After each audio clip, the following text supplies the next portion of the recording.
Well, it's Sunday night at 8 o'clock. That means it must be time for OpenMicVO. Welcome, and so glad you're here with me tonight. And looking forward to the conversations we're going to have tonight about voiceover. Um, all topics are welcome, anything to do with voiceover at all. So if it's technical with regards to your home studio, maybe you've got a question with regards to performance, maybe you're just breaking into the business and you've got some questions with regards to how to best go about doing that. Well, you've picked the right place to be tonight. Just some quick ground rules. Number one is please keep yourself muted if you're not actively participating in the conversation. Definitely want you to participate, and don't hesitate to unmute yourself if you've got something to add or if you've got a question to ask. But if you could just mute yourself with the little microphone icon in the lower left-hand corner of your Zoom meeting window, if you could just mute yourself when you're not actively participating, it means we don't have any trouble with background noise and echo and feedback, things like that. The second thing is that we record OpenMicVO and it gets posted to YouTube. And that's just if you want to go back and make reference to it at some point during the week or in coming weeks, if we talk about a particular subject that you want to go back and make sure that you've got the details on, no problem. It will be posted to YouTube. You just need to search for OpenMicVO and it comes up pretty readily. One of the reasons I mention this, though, is that if you're going to share some information with us tonight that might be confidential, maybe it's something that you've worked on that hasn't been broadcast yet, and it is proprietary. Just keep that in mind if you're going to be sharing anything with us, that once it hits YouTube, there's not much that we can do to control where it ends up. And the third thing I want to mention is that we're all professionals here. Some of us have been around the business longer than others, but that doesn't mean that we're not all professionals and deserve to be treated with respect. And therefore, I expect a certain degree of civility on the call. I've never had any problems with it before, but I just want to make sure that, this is all about being positive and forward-looking. I don't want it to turn into some big internet flame war. Anyway, with that said, tonight we're talking about anything to do with voiceover. And I'm going to start unmuting people. And once you see that you're unmuted, feel free to, hit us up with the first question.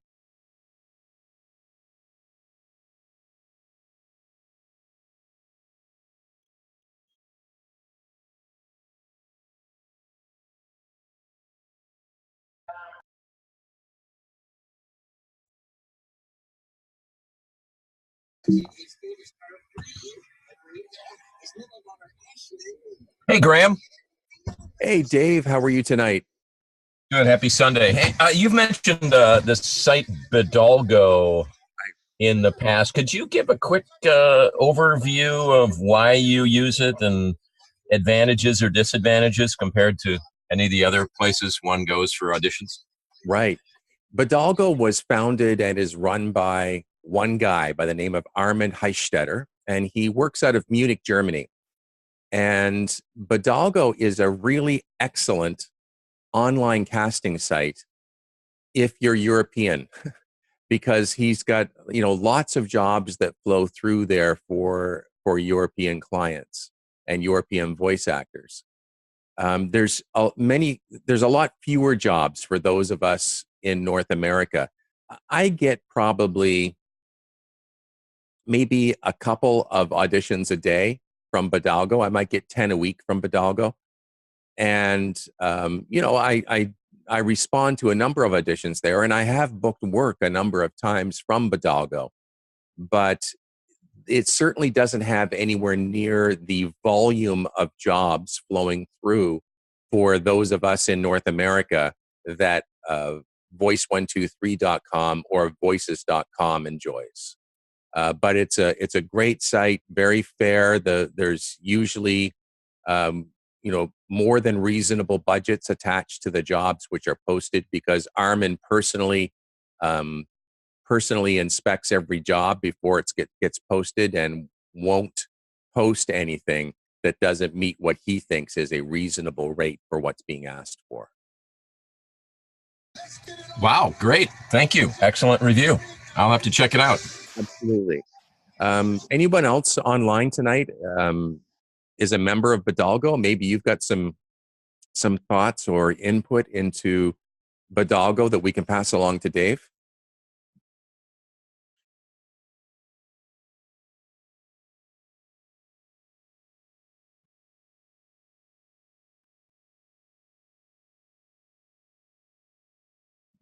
Hi, Graham. Happy Sunday. Happy Sunday. I want to second your enthusiastic approval or recommendation of Hidalgo. I love Armin. He's very upfront about how he does everything. And he has mentioned or spoken recently about trying to get more North American work for those of us Americans and Canadians. And I get about the same amount of auditions as you. Mhm. Though I haven't booked yet, but I haven't been on the site for very long. And that is all I wanted to say. Fantastic. Well, thank you for your validation of what it is that I mentioned. Yeah, but Armin has made an effort for some time to try and gain more North American work. It's tough. It's a business where it's kind of like eBay, is that the more successful you are, it kind of grows organically by itself but getting over that initial tipping point is tough. And he has yet to, really hit the North American market in any sort of major way. I think that, typically when most North American people doing castings they immediately think of Voice 123 or voices.com. Blair is adding that as a female voice actor, she's only seeing 1 or 2 auditions a week at most. That's too bad. Oh, that's unfortunate. Yeah, VO Planet, of course, has opened up recently, and I think they're starting to ramp up as well. Yeah, VO Planet has actually been around a long time. I used to be a member of VO Planet many years ago, and it was not very ethically run.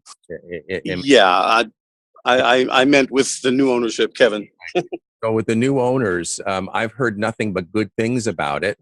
And again, the rates seem reasonable for what it is that's being posted.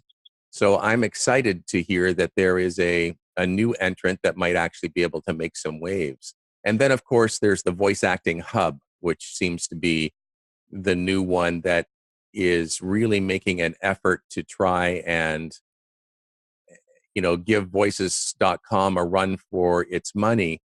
But there's still, it's a new company with a brand new platform, and they're still working through, the typical kind of learning curve that a new company launching an online platform has to go through. So, but I do hope that the voice acting hub, starts to achieve some critical mass. Hello, Agreed. Graham. This is Randy. Hey, Randy. Back to Bidalgo for a second.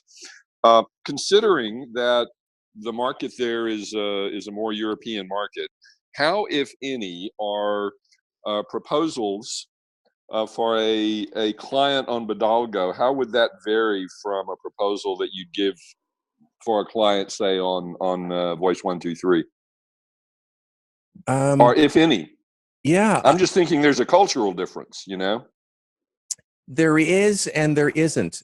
And that is because most of the jobs posted to Bidalgo for those of us in North America are posted by multinational companies. Like it's going to be BMW who wants to do an English version of all of their dealership training videos or something like that. And they are quite used to dealing, internationally. And I have never struggled with cultural differences. I have once or twice struggled with just language differences, trying to make sure that I clearly understand what it is the client's asking for, and that she or he clearly understands what what feedback I'm giving them. So occasionally there might be a language issue, but I've never run into a problem where their expectations of something I was going to deliver were completely different than what I delivered, if that makes any sense. Sure. And so basically, your proposal on a Bidalgo job wouldn't really be any different than that same proposal if it were on another pay-to-play job. No, I would include the same kind of information. You do have an opportunity to add, a note with your audition in Bidalgo. So I typically will, here's my rate, here's how many rounds of revisions it includes. I usually will throw in one round of revisions in my pricing. So I sometimes will give a little bit of a description about my studio if it's something that they're clearly looking for, uh, a home studio record. The proposal looks the same for Bidalgo Okay. as it does for Thanks. either of the other casting sites. Appreciate it. No problem.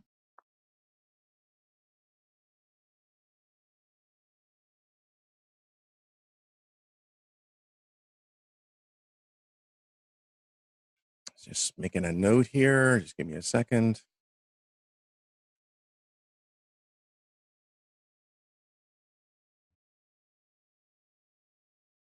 Unmuting a couple people.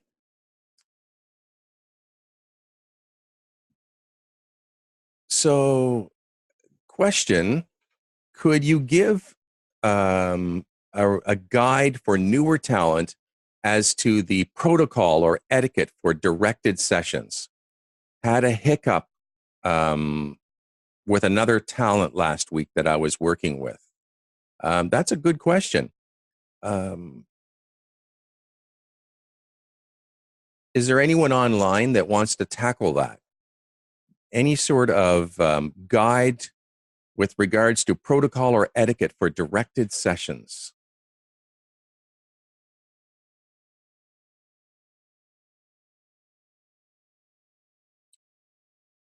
Well, I'll give you my 2 cents worth. Directed sessions,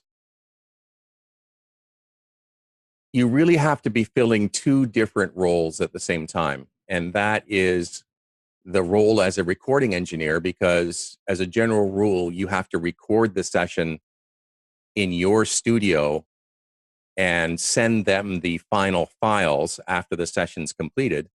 And then, of course, you have to be a performer, in that you're expected to deliver a convincing performance of whatever it is the copy is that you're delivering.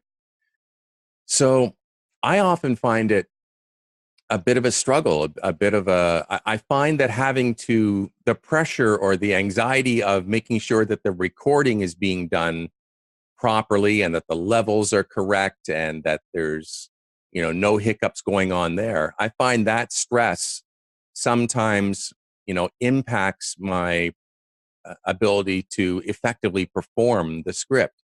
So I guess if there's any advice I can give is that, first of all, test everything before you're going to go live with your client. Make sure that if you have some idea, and I assume for a directed session, you are going to have some idea of what the script is. So approximately, within, reasonably, what type of delivery. Is it going to be shouty? Is it going to be, a typical more narrative delivery? So make sure your levels are set appropriately beforehand so that you don't have any stress or any more stress than is necessary with regards to the recording engineer half of the job. And then you can focus more effectively on listening to your client, making sure you understand the direction, and then to deliver your best performance. Clients are often, one of the things I've discovered in directed sessions is that often clients don't know what they want. They know what they don't want, and they're quick to tell you that when you hear it, when they hear it, but they are not always quick to be able to effectively direct you. They know they know that they want to be there, but they're not quite sure how to communicate with you. So you really have to listen carefully and do your best to interpret what it is that they're saying into something that is actually actionable delivery direction for you. I'd be curious to know, had a hiccup with another talent last week, what that hiccup was, and maybe I can give you some better direction with regards to, what I might have done in that specific situation. In the meantime, just trying to unmute a few more people that have joined us here. Welcome. So glad that you're here with us tonight. The question on the table right now is, what is the protocol etiquette for directed sessions? The person that asked this question said that they had a hiccup with another talent last week. And I'm curious to know what that hiccup might have been. And maybe we can give you a better solution if we know what the actual problem was. In the meantime, lack of prep. Yeah, you know what? That's not just a that's not just a problem with newer talent. That's a problem with all talent. Is that there certainly is an expectation prior to the actual directed session. So first of all, you have to prep the technical side, which I already talked about. Make sure that you're all set up properly, that your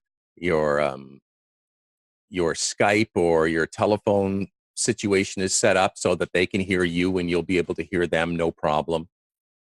But you're also expected to have at least had a chance to take a look at the script. Should you actually do a ton of prep work on the script itself, there's a couple of different thoughts on that. Some would say that, you should definitely rehearse it thoroughly and make sure you know the script, well. And then there are those that would suggest that you don't want to practice the script in such a way that you fall into a pattern in how you think it should be delivered, only to discover in the first 30 seconds that the client had a completely different idea as to what it is that they were looking for, and that therefore you now have built into your muscle memory a delivery that is not what the client's looking for. So really there's two trains of thought. So I think the best prep is make sure you've printed out the script or you've got it on your iPad. Make sure that you've increased the point size of the type so that you can see it readily. Make sure that all your technical stuff is set up so that you don't have to worry about the recording engineering so much as you are more focused on your performance.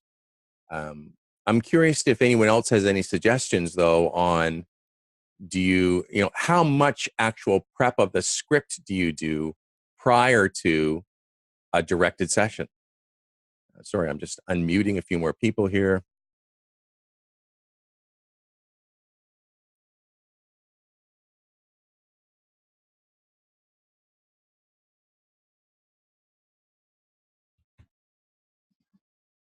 Anybody have any thoughts on that?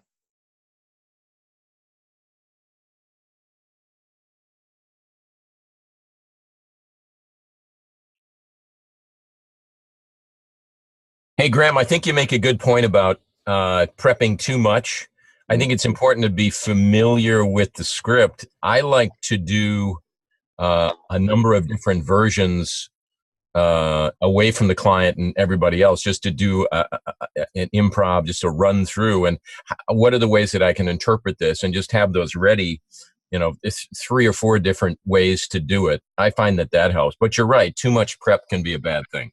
Well, too much prep where you are, you really start to hone in on what you think is one specific direction. That's the direction you think it should go in.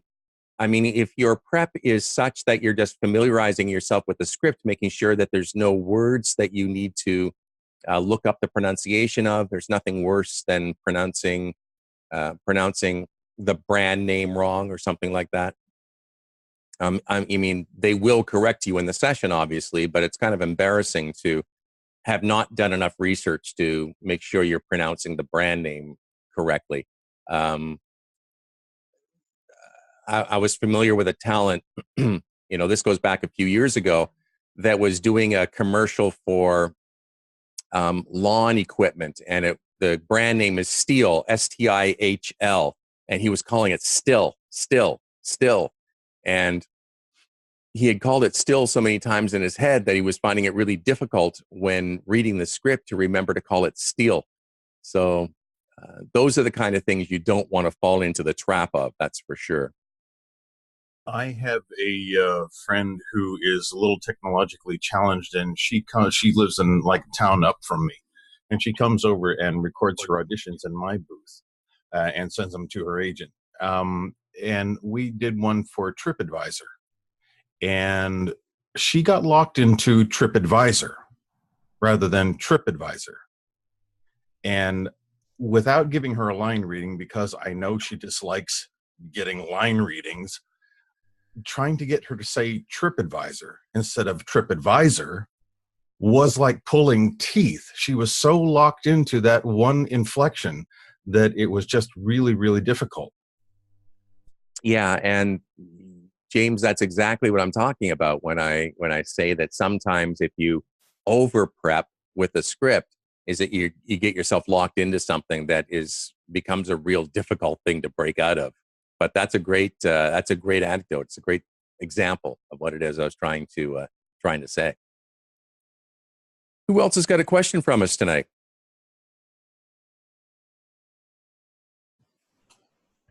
If I can go back to directed sessions, one of the things that and I'll just use this latest directed session that I was in that the preparation in advance is so crucial, and pronunciations are, of course, that's crucial. But one of the things I discovered in that particular script, and was better parts of about a page worth of lines, was that in my playback and my practice was it just seemed like I was being too aggressive and too yelling. So it really does help performance to record it in advance, listen to it, try to take a step back. And is it too aggressive? Is it too loud? Is it that can help you with nailing it in the session in advance? That's kind of the reason for the practice, isn't it? Absolutely. I noticed that Los Angeles' finest, Michael, has joined us. And Michael, the question on the table is there any sort of guide for talent as to the protocol or etiquette for directed sessions? And as a guy that's done a lot of directed sessions, I know you have, do you have any thoughts on, the kind of the best 2 or 3 tips when it comes to managing a directed session? Hi, can you hear me? We can. And it's so nice to have you here tonight, Michael. Yeah, thanks. Glad to be here. It's been a crazy last few weeks. I got married, went on honeymoon, moved to a new house, or got my fiance moved, and finally the dust is settling. But that's not relevant at the moment. Well, what's relevant is thanks. So directed sessions, really, they're pretty simple. I mean, obviously, be on time. Make sure beforehand that you have tested the method of connection that you're going to be using. The worst thing to experience is joining a directed session and not being able to talk to the person or have a myriad of other technical difficulties. So just, it should be self-evident. Just make sure you're prepared and that you know everything is going to work, that you've got your headphones plugged in and that they're at the right volume that you're wanting. And the directed session can be as simple as just plugging a pair of headphones into a cell phone and just like letting them listen in to, something like ISDN or Source Connect. It's going to be a little more technical, but overall it's really not that difficult. Just do what they want you to do. If you've got a time limit, maybe 10 minutes before the end of the hour, you could helpfully remind the client that the session's coming up to a close, and make sure you get what format they'd like the files sent in, whether or not they expect you to do the editing or if they would just like you to send it all over. In my experience, most of the time, they just want you to send over the raw session audio, which is great. And then, there's, some people charge extra for directed sessions. Some people charge less. I usually try to get a little extra money for it because it generally takes the sessions longer if there's a director on the line than it does if I'm just doing it myself. But I hope that answers the question. It does. Thank you so much. That's some great tips there for sure. Folks, my computer has frozen up, and I'm assuming you can still hear me, but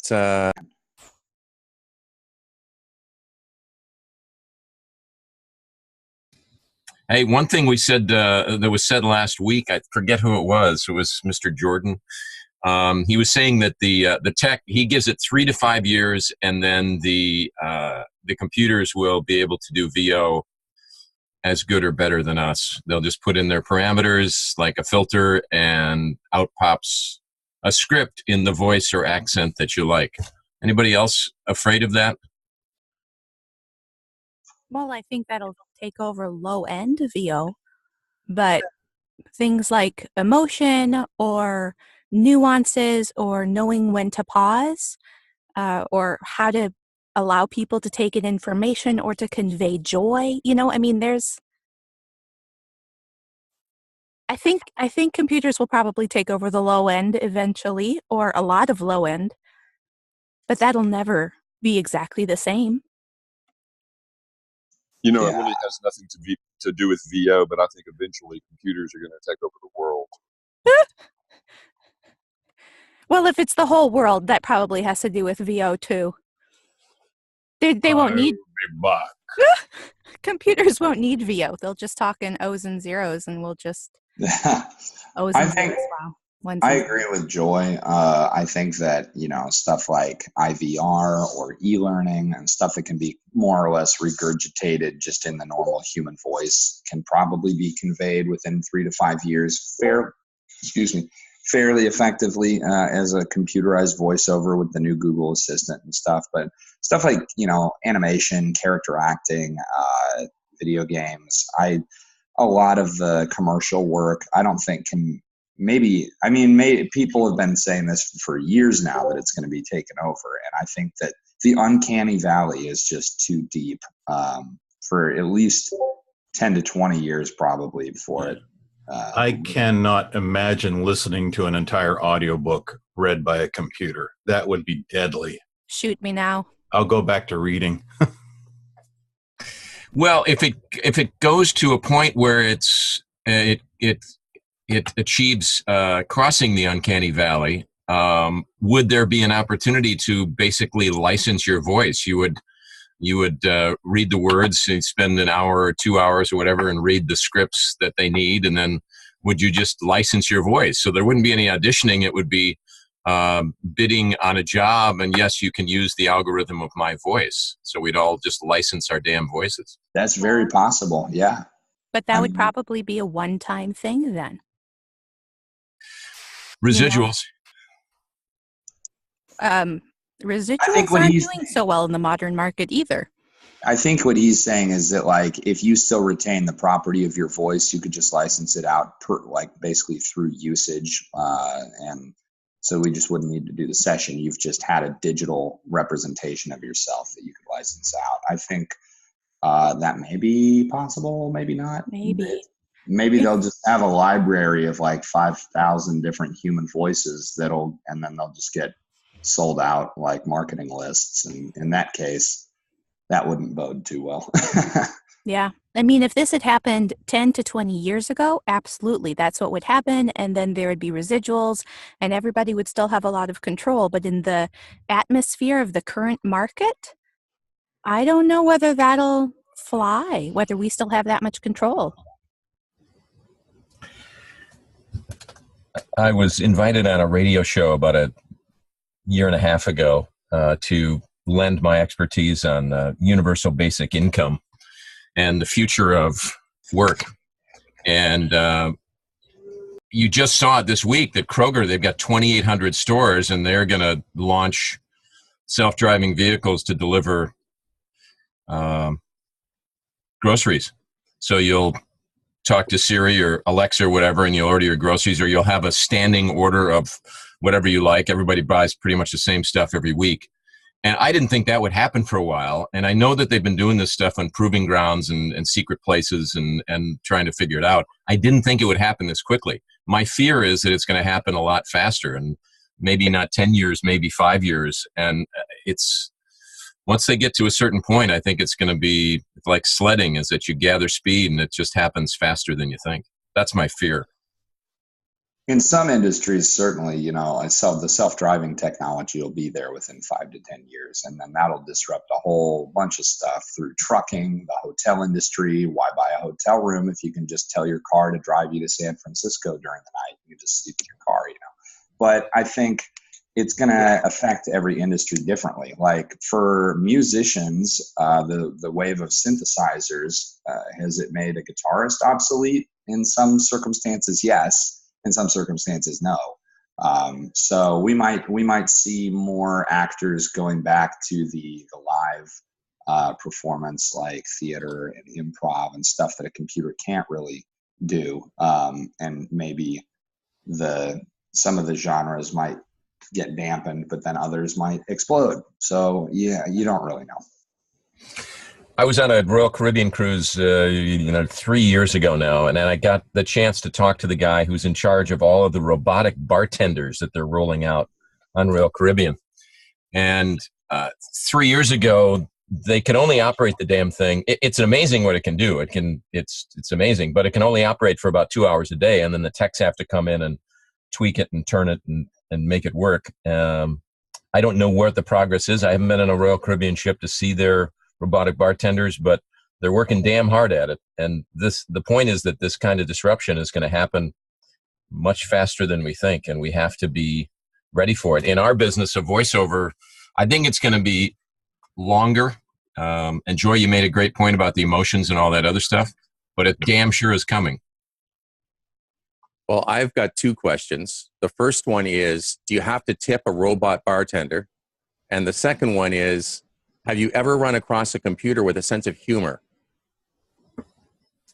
And the whole idea of the computer, you know, I'm sure it's going to happen where a computer is going to be able to mimic a sense of humor, or mimic, or not even mimic a sense of humor, actually have a sense of humor. But I don't know. I hope that it's still a few years away before we have to deal with that. Yeah, but they're great listeners. Maybe. If they understand you. There is still a lot of problems with understanding all of the different accents and all of the different colloquialisms and turns of phrase that might mean one thing or another depending on how you say something. Yeah, well, I was talking about the bartenders. I mean, you know, they can even pretend to be listening to you. Who's going to talk to a robotic bartender, though? Who wants that? Depends on how many drinks you've had. And, you know, I mean, personally, I feel like there's going to be a wave and it's going to be rough. And a lot of people are going to go over to it to having, you know, artificial computer voices because it's the new thing and it's hip and it's trendy. And then people are going to start seeing through it and start getting used to it. And people are going to want to differentiate and step away. And it doesn't matter how good the voice that I'm talking to is. If I know it's not a person, you feel different. And so there are always going to be some that want to separate from the crowd. I don't know if this whole idea of if I know it's not a real person, I feel different. I don't know if that holds water or not, because think of all of the characters in feature films now, which are clearly, clearly CG, computer generated, and yet still, you know, elicit from us the same emotions as if it was a real live actor. Well, it depends on what you're doing. If you're wanting to interact with someone, that's different. You know, if you're going to file an insurance claim and have to listen to a robot, people are only going to go through that once before thinking what a nightmare it was having to call up and talk to a robot about the fact that their husband died in a trucker accident and they have kids that are, I mean, you know, at some point, even I don't know, everybody wants to talk to a person for some things. Some things don't matter. But I would choose a bank where I can talk to a real person over one that makes me talk to a robot all the time. My bank just sent me a thing recently talking about the fact that they now, rather than having personal bankers, or in addition to having personal bankers, they have computers, chatbots that are able to balance my investment portfolio better, more efficiently and effectively than an actual real personal banker could. So it's you know, and Joy, banking is more strongly mathematics.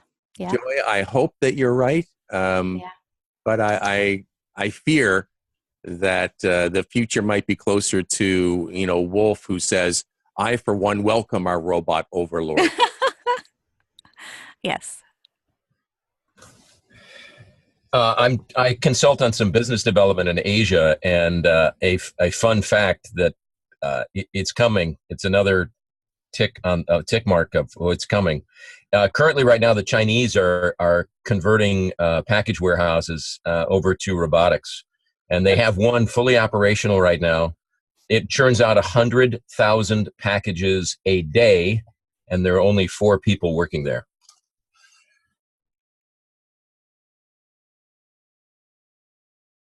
Oofta. Who else is going to saying it's going to happen fast?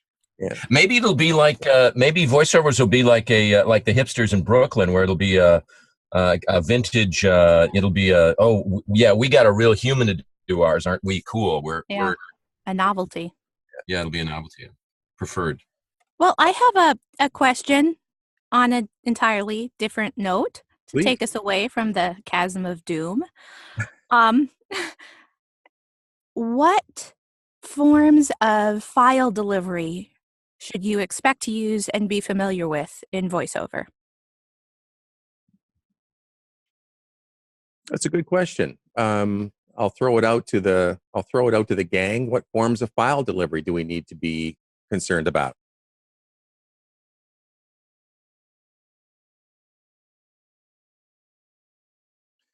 Like, I, for one, have never been asked to deliver a voiceover in, you know, a file in anything other than a WAV file or an MP3. Has anyone else ever been asked to deliver in a different file format than WAV or MP3? Or is that what you meant, Joy? Or do you? I was thinking more delivery, Google Drive, Dropbox. How do you get the file to them, especially if it's like a large WAV file? I would say try to be well versed in all of them. Well, what would be your list that would be close to all of them? Because Google Drive, Yep. Dropbox. Okay. There's a couple of great online sites that enable you. Oh my gosh! And I know other guys can jump in here. Come on, Michael. WeTransfer. Wolf mentioned WeTransfer. That's the one I was thinking of. Keep going. Those are the 3 that I use. I almost always use a Dropbox link, occasionally a WeTransfer link. Sometimes clients will have you directly upload it to an FTP or something like that, or their own file upload service. But between those options, usually just say, I'll be happy to deliver it in this or this or this. If you've got another preference, let me know. And then always WAV unless asked otherwise. One time I had somebody ask me for OGG Vorbis files.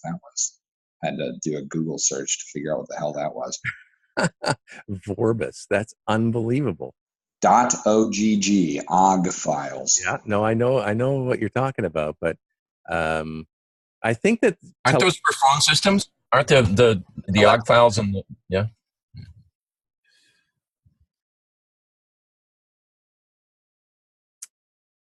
Who else has got a question for us tonight? Anything to do with voiceover. It can be performance related, something to do with your home studio, something about business development. Hey, Graham. Hello, Haley. How are you? I am fantastic. Wonderful. Good to see you. And we had a lot of fun while you were gone. I hate to tell you. I was listening into most of it. Was able to come back in there at one point. So. Oh, it was awesome. I was just going to comment on Joy's question there. I've used Hightail for a long time, like great for smaller files.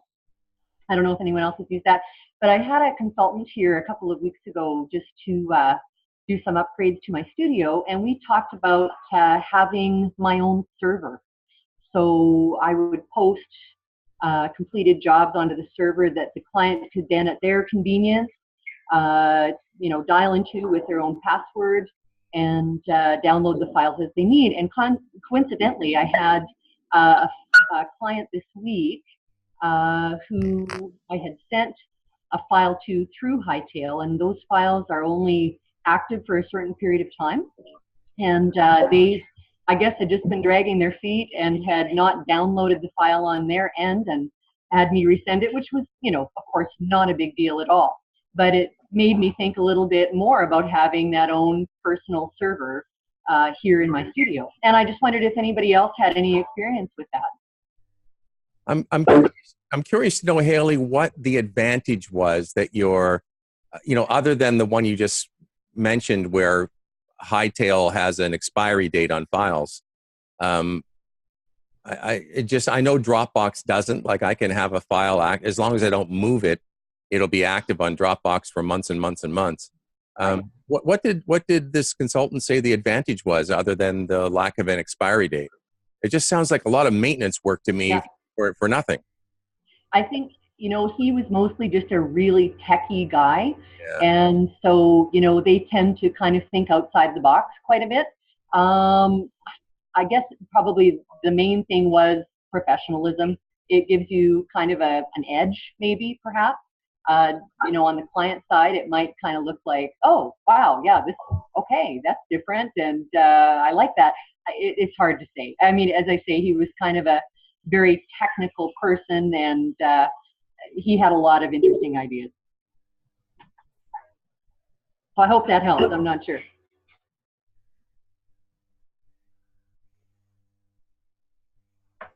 Anybody else have any experience with running their own FTP server? And do you still have one if you had one in the past? I have never. I mean, I had FTP capabilities built into my old website. It's not built into my new one, and I never once used it. I just always used Dropbox.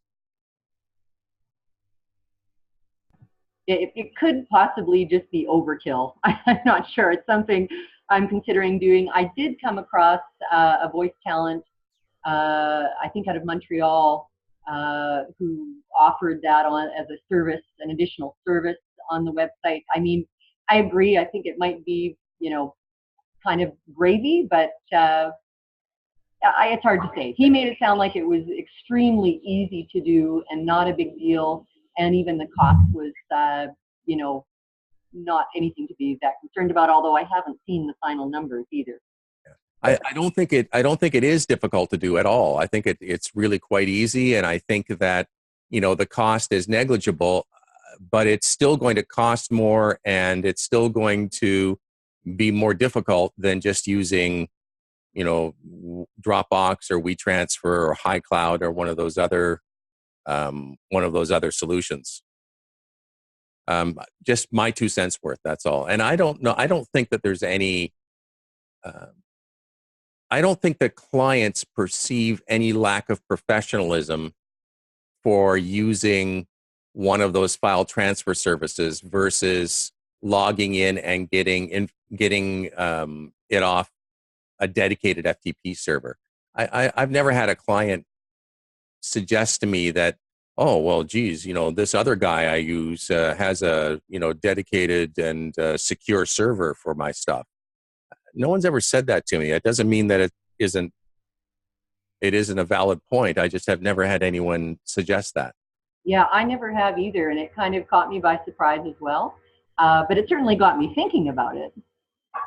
Like, I still kind of look twice at people that have like hotmail.com accounts or Gmail accounts that they use for business. Like, I really do think that most people should have their own domain names.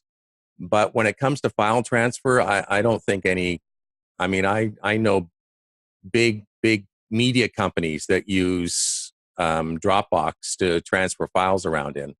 So what's our next question tonight, or our next topic for, any topic to do with voiceover is welcome. Yeah, I got a mic question. Last week we talked about road rigs, and I know some people use the shotgun, the Sennheiser 416. Has anybody used the NTG4, the Rode NTG4, which all count is comparable, and you have to be really picky to get the difference between them at about a third of the price? Anybody use that one? I know that George Whittam, who's a very well-known kind of, home studio expert to the voiceover stars in Los Angeles, thinks quite highly of the Rode shotgun mics, and he even thinks quite highly of a very inexpensive, like $179 mic from Audio-Technica called the AT875R. Again, a short shotgun mic, and he tends to think that the 416 is overpriced for the mic that you get. On the other hand, probably so is a Neumann U87, but it still is a standard out there because it exists in so many studios that if you want to sound exactly the same as the session that you did at XYZ studio, it needs to be done on a U87. 416s are the same. They have quite a distinctive signature, that's for sure.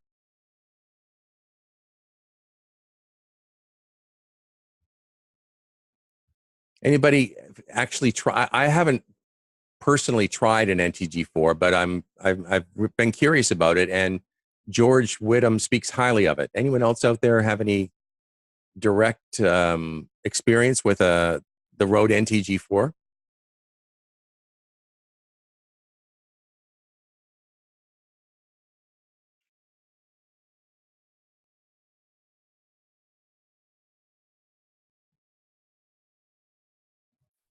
Okay, well, let's table that question for the moment. If anyone wants to jump in at any point with their thoughts on the NTG4, you're more than welcome.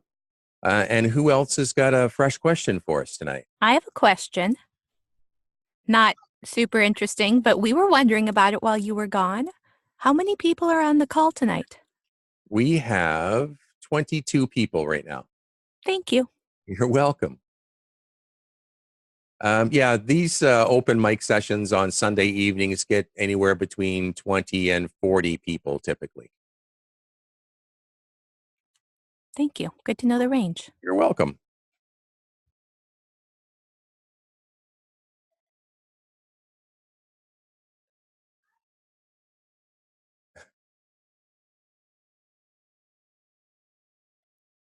Wolf ads. We're like Morlocks. We just lurk.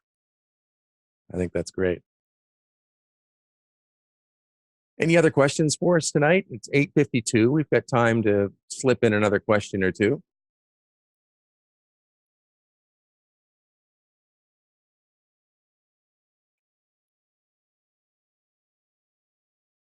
And Dave, I'll try and find out a little more from, I have to call George Whittam this week anyway, this coming week. I'll try and find out a little more about the Rode NTG4. And if you tune back in next week, hopefully I'll have some more information for you. I have a question. Hi, Kay. How are you tonight? Hi, I'm well, thanks. How are you? Fantastic. Glad you're here. Great, thanks. So I wanted to know what people are using if they don't have phone patch capabilities. I've been hearing that some people will use Google Voice or Skype. Is there a preferred or a better method that people are using that's effective? I don't have phone patch capabilities. I'm just starting out, and I certainly don't have ISDN. But I am up for a job that the client has mentioned that there would be a need for a directed session, and so they did mention phone patch. Well, you can do it the old-fashioned way, and that is if you have a cell phone, then Yes. just put your headphones in, and put one headphone in one ear, and just have the phone close by, and be directed that way. I mean, it is a not very sophisticated solution, but it is a solution nonetheless if you're caught in a pinch. Okay. I have a Google Voice phone number that's actually a New York area code, and I forward it to Skype. And so therefore I use Skype for most of my directed calls. Okay. Is there a reason why you don't use Google Voice on its own? Only because I already had Skype kind of hooked into my system, and I knew how to get a Skype call, Okay. into my mixer and stuff versus having to. I'm sure I could have figured it out, but if it ain't broke, don't fix it. And I just forwarded a Google Voice number to my Skype account. And it worked fine. Okay. Thank you. You're welcome. Wolf adds, the low-tech solution is to put Bluetooth earbuds in your ears and then put larger headphones over the earbuds, which sounds kind of brilliant to me, actually. Wolf, that's pretty smart to use the Bluetooth earbuds and then put the headphones on over top. My headphones here are lots big. Like I could definitely have earbuds on underneath these headphones comfortably.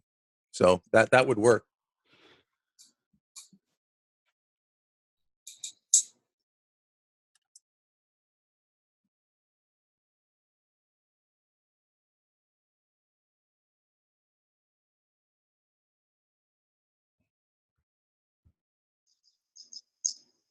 Anybody else have a question we can wind up tonight with?